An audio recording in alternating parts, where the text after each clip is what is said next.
Assalamualaikum warahmatullahi wabarakatuh. Salam sejahtera untuk kita semua.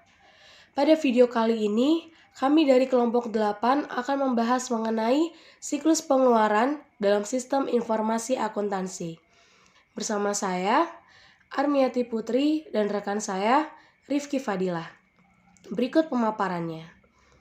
Siklus pengeluaran merupakan salah satu siklus yang penting di dalam perusahaan karena perannya dalam penyediaan barang dan jasa yang dibutuhkan oleh perusahaan. Siklus pengeluaran terdiri dari metode dan catatan yang digunakan perusahaan untuk mengidentifikasi, mengumpulkan, mengklasifikasi, mencatat, dan melaporkan transaksi pembelian serta pembayaran kas, dan untuk memperhitungkan aktiva serta kewajiban yang berhubungan. Intinya, siklus pengeluaran merupakan serangkaian aktivitas bisnis dan pemrosesan informasi terkait yang terus berulang dalam rangka pembelian dan pembayaran barang dan jasa kepada pemasok.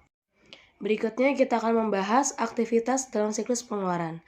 Siklus pengeluaran melibatkan beberapa aktivitas yang berhubungan dengan pembelian bahan mentah, persediaan barang, dan juga jasa. Kegiatan ini termasuk mengidentifikasikan dan mendokumentasikan semua pengeluaran uang, menyiapkan order pembelian, menerima kiriman barang, dan mencatat persediaan. Siklus pengeluaran mencakup 4 aktivitas dasar, yaitu yang pertama, pemesanan barang dan jasa atau ordering materials, supplies, and service. Kedua, penerimaan barang dan jasa atau receiving supplier invoice. Yang ketiga, penyetujuan faktur dari pemasok atau approving supplier invoice. Dan yang terakhir, pembayaran atau cash disbursement. Siklus pengeluaran memiliki tujuan utama, yaitu untuk meminimalkan biaya total, memperoleh dan memelihara persediaan, perlengkapan, dan berbagai layanan yang dibutuhkan organisasi untuk menjalankan fungsinya. Nah, berbicara tentang fungsi, terdapat 3 fungsi dasar sistem informasi akuntansi dalam siklus pengeluaran. Yang pertama, memperoleh dan memproses data mengenai berbagai aktivitas bisnis. Yang kedua, menyimpan dan mengatur data untuk mendukung pengambilan keputusan. Dan yang terakhir, menyediakan fungsi pengendalian untuk memastikan keandalan data dan penjagaan atas informasi. Selanjutnya, kita akan membahas dokumen yang digunakan dalam siklus pengeluaran. Menurut Mulyadi, terdapat 6 dokumen yang dapat digunakan dalam siklus pengeluaran. Yang pertama, ada surat permintaan pembelian. Dokumen ini merupakan formulir yang diisi oleh fungsi gudang untuk meminta fungsi pembelian melakukan pembelian barang dengan jenis, kuantitas, dan kualitas sesuai dengan yang tertera pada surat tersebut. Yang kedua, surat penawaran harga. Dokumen ini digunakan untuk meminta penawaran harga bagi barang yang pengadaannya tidak bersifat tidak berulang kali terjadi, yang menyangkut dalam jumlah rupiah pembelian besar. Yang ketiga, surat pesanan pembelian. Dokumen ini digunakan untuk melakukan pesanan kepada pemasok yang telah dipilih. Yang keempat, laporan penerimaan barang. Dokumen ini dibuat oleh fungsi akuntansi sebagai salah satu dasar untuk mencatat kewajiban yang timbul dari transaksi pembelian. Yang kelima, surat perubahan pesanan pembelian. Dokumen ini digunakan sebagai pemberitahuan resmi kepada pemasok tentang adanya perubahan dalam permintaan pembelian. Yang keenam, bukti kas keluar. Dokumen ini dibuat oleh fungsi akuntansi yang berfungsi sebagai perintah pengeluaran kas untuk pembayaran utang pada pemasok serta berfungsi sebagai surat pemberitahuan kepada kreditur mengenai maksud pembayaran. Yang terakhir, kita akan membahas mengenai catatan akuntansi yang digunakan dalam siklus pengeluaran. Menurut Mulyadi, terdapat 4 catatan akuntansi yang digunakan dalam siklus pengeluaran, antara lain, yang pertama, register bukti kas keluar. Jika dalam pencatatan utang perusahaan menggunakan voucher payable procedure, jurnal yang digunakan untuk mencatat transaksi pembelian adalah register bukti kas keluar. Yang kedua, jurnal pembelian. Jika dalam pencatatan utang perusahaan menggunakan account payable procedure, jurnal yang digunakan untuk mencatat transaksi pembelian adalah jurnal pembelian. Yang ketiga, ada kartu utang.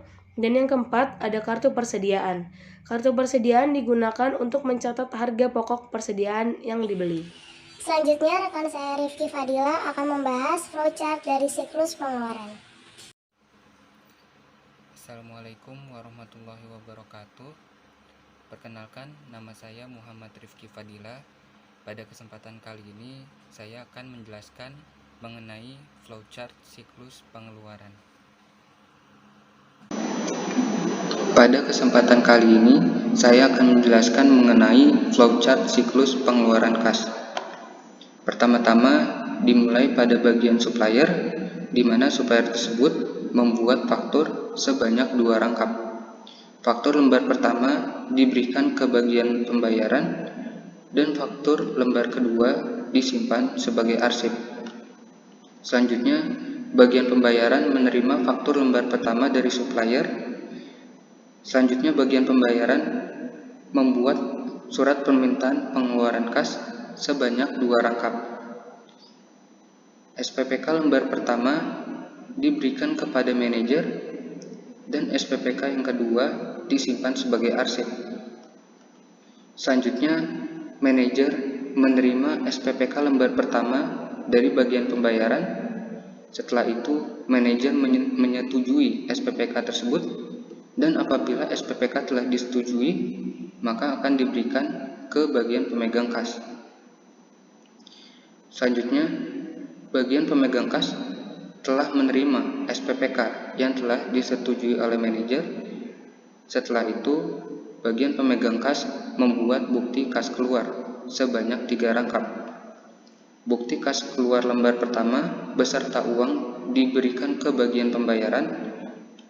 Bukti kas keluar kedua diberikan ke bagian akuntansi, dan bukti kas keluar lembar ketiga disimpan sebagai arsip.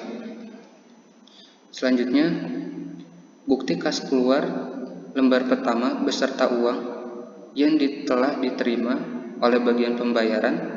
Selanjutnya, dilakukan pembayaran, dan data pembayaran berupa uang tersebut diberikan ke bagian supplier. Setelah supplier menerima data pembayaran berupa uang tersebut, selanjutnya supplier membuat surat pelunasan pembayaran atau SPP. SPP dibuat 2 rangkap. SPP yang pertama diberikan ke bagian pembayaran, dan SPP yang kedua disimpan sebagai arsip. Selanjutnya, apabila bagian pembayaran telah menerima SPP lembar pertama dari supplier, selanjutnya bagian pembayaran membuat laporan pembayaran atau LP.